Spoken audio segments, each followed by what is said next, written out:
मैंने कहा अपराधी हूं मैं, महाकाल ने कहा माफ कर दूंगा। मैंने कहा परेशान हूं मैं, महाकाल ने कहा संभाल लूंगा। हे भगवान, मुझ पर बस इतनी कृपा बनाए रखना, जो रास्ता सही हो उसी पर चलाए रखना, ना हो इस संसार में मुझसे कोई दुखी। बस इतनी मेहरबानी मुझ पे बनाए रखना, अपनी तरफ से पूरी कोशिश करो और बाकी भगवान को करने दो। प्रार्थना तब होती है जब आप परमात्मा से बात करते हैं, ध्यान तब होता है जब आप ईश्वर को सुनते हैं। विश्वास का उत्तम उदाहरण अर्थात अर्जुन ने 10 लाख सेना का त्याग करके श्री कृष्ण को चुना। कर्म हमेशा संभल कर करने चाहिए, क्योंकि ना किसी की बद्दुआ खाली जाती है और ना किसी की दुआ, भगवान भी उन्हीं का साथ देता है जिनके साथ उनके अच्छे कर्म होते हैं। प्रभु वहां राह बना देंगे जहां कोई भी राह नहीं होती। जिंदगी अगर फाइन है तो समझ लो उसमें जरूर ईश्वर के साइन है। जो बात दवा से हो ना सके वो बात दुआ से होती है। जब सच्चा सद्गुरु मिल जाए तो बात खुदा से होती है। ईश्वर हमें कभी सजा नहीं देते, हमारे कर्म ही हमें सजा देते हैं।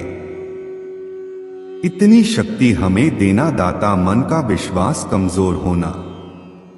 हम चले नेक रास्ते पे, हमसे भूल कर भी कोई भूल होना, बड़ा ही खूबसूरत रिश्ता है मेरा और मेरे प्रभु के बीच।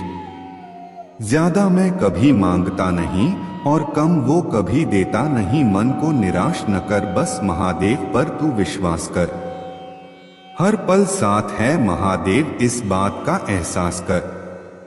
परमात्मा कभी किसी का भाग्य नहीं लिखते, जीवन के हर कदम पर हमारी सोच, हमारा व्यवहार और हमारे कर्म ही हमारा भाग्य लिखते हैं। तू करता वही है जो तू चाहता है, होता वही जो मैं चाहता हूँ। तू वही कर जो मैं चाहता हूँ, फिर वही होगा जो तू चाहता है। ईश्वर न दिखाई देने वाले माता पिता है और माता पिता दिखाई देने वाले ईश्वर है। परमेश्वर आपकी दुआओं को तब भी समझता है जब आपके पास उन्हें कहने के लिए शब्द नहीं होते हैं। अपनी परिस्थिति परमेश्वर को सौंप दे, क्योंकि जितना आप जीवन भर में कर सकते हैं उससे कहीं ज्यादा वह एक पल में कर सकता है। उपवास करने से अगर भगवान खुश हो जाते तो इस दुनिया में सालों से भूखा रहा भिखारी आज कितना सुखी होता। हे ईश्वर, मुझे इतना नीचे भी मत गिराना कि मैं पुकारूं और तू सुन न पाए, और इतना ऊंचा भी मत उठाना कि तू पुकारे और मैं सुन न पाऊं। परमात्मा का नाम मानो एक रत्न है, एक ऐसा हीरा है जिसका मूल्य पाया ही नहीं जा सकता। जब तक ऊपर वाला आपके साथ है, दुनिया की कोई भी ताकत आपको हरा नहीं सकती। दूसरों की परेशानी का आनंद ना ले, कहीं भगवान आपको वह गिफ्ट ना कर दें, क्योंकि भगवान वही देता है जिसमें आपको आनंद मिलता है।